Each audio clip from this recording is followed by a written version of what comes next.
কিয়ামতের সেই ভয়ঙ্কর দিনে এই একটি দোয়া হয়তো আপনার জীবনের মুক্তির কারণ হয়ে দাঁড়াতে পারে। আল্লাহর নবী সাল্লাল্লাহু তাআলা আলাইহি ওয়াসাল্লাম ইরশাদ করেছেন, যে ব্যক্তি এই দোয়াটি পাঠ করবেন আল্লাহ তাআলা তাকে কিয়ামতের দিনে আযাবের থেকে হেফাজত করবে। দোয়াটি খুবই সহজ, কিন্তু আফসোস অনেক মুসলমান আজ এই দোয়াটির কথা জানেন না।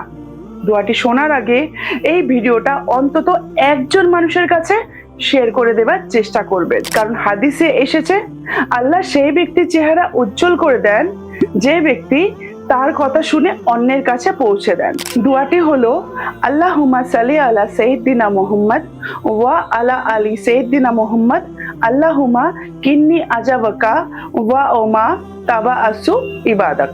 হে আল্লাহ, আমাকে তোমার সেই আযাব থেকে রক্ষা করো সেই দিনে যেদিন তুমি তোমার সমস্ত বান্দাকে আবার জীবিত করে তুলবে।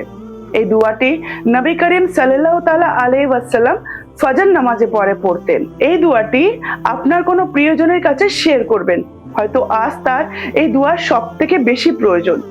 জাযাকাল্লাহ খায়ের।